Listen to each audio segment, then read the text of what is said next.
దాశరథి శతకంలోని తర్వాతి పద్యము మీ అందరి కోసం.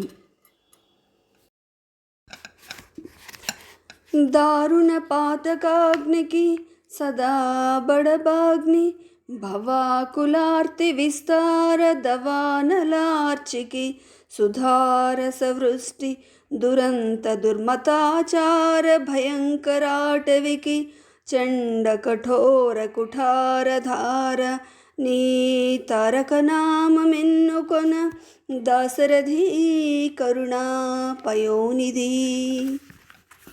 భావం: శ్రీరామ, నీది తారకనామం. అది తలిస్తే చాలు అన్ని పాపాలు దూరమవుతాయి. భయం కలిగించే పాప సముద్రానికి సముద్రంలోని అగ్ని వంటిది నీ నామం. సంసారమనే కల్లోలపూరిత బాధల పెద్ద కార్చిచ్చుకు నీ నామం అమృతవర్షం వంటిది. దుష్టబుద్ధితో చేసిన భయంకరమైన ఆచారమనే అరణ్యానికి నీ నామం తీక్ష్ణమైన కఠినమైన గొడ్డలి పదును వంటిది.